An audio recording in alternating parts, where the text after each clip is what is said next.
Hello everyone, and welcome back to the channel. Have you ever noticed how often people say, I love to travel? It's one of the most common things people say about themselves, but have you ever wondered what it actually means? We're often told that travel broadens the mind, changes who we are, and makes us better people. But what if that's not always true? What if travel isn't as meaningful as we've been led to believe?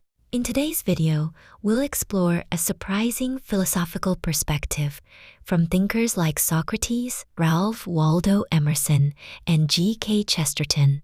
Together, we'll ask a provocative question. Does travel truly transform us? Or are we simply chasing the illusion of change? Let's find out. Is travel really life-changing?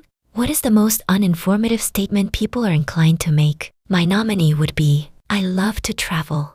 At first, it sounds meaningful, but in reality, it tells us very little about a person because almost everyone enjoys traveling. Yet, many people proudly describe themselves this way, as if simply having traveled or wanting to travel makes them more interesting. Not everyone agrees.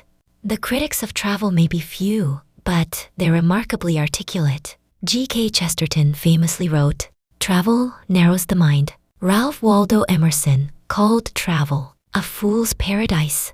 Even Socrates and Immanuel Kant, arguably two of history's greatest philosophers, rarely ventured far from their hometowns of Athens and Königsberg. This raises an important question. If some of history's greatest thinkers rarely traveled, why do we assume that traveling automatically makes us wiser? Does travel really make us better? One of the strongest arguments in favor of travel is that it broadens our perspective. It exposes us to different cultures, introduces us to new people, and teaches us about the world. Travel has become almost a badge of achievement. Visit fascinating places, collect unforgettable experiences, become a more interesting person. But is that really what happens? Before answering that question, we first need to define what we mean by travel. Socrates certainly left Athens when he fought in the Peloponnesian War. Yet no one would call him a traveler. Likewise, Emerson wasn't criticizing people who traveled because duty required it. He specifically exempted those who traveled for education, artistic pursuits, scientific study, or acts of kindness. His criticism targeted something different: tourism. The problem with tourism. Anthropologists define a tourist as a temporarily leisured person who voluntarily visits a place away from home for the purpose of experiencing a change. That last phrase is especially important, experiencing a change.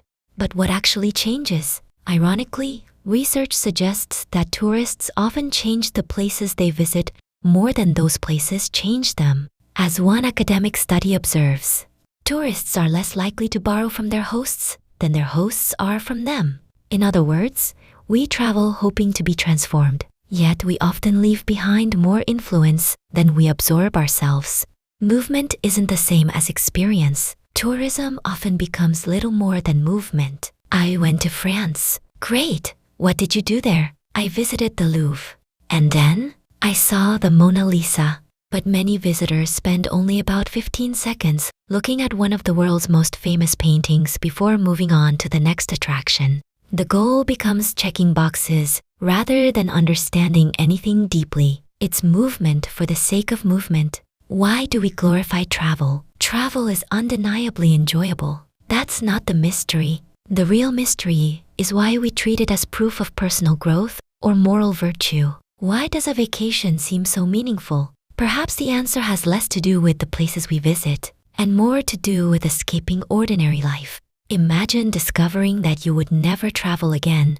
If your daily routine stayed exactly the same, life might suddenly feel like one endless repetition. Travel breaks that routine into chapters. Before the trip and after the trip, it gives structure to time and distracts us from something much deeper, our awareness that life eventually ends. Travel and the fear of time. Travel offers a temporary escape from routine. It lets us believe we are constantly changing, growing, and becoming someone new. Souvenirs, photographs, and stories become evidence that something important happened. Maybe they do, or maybe they simply reassure us that our lives are moving forward.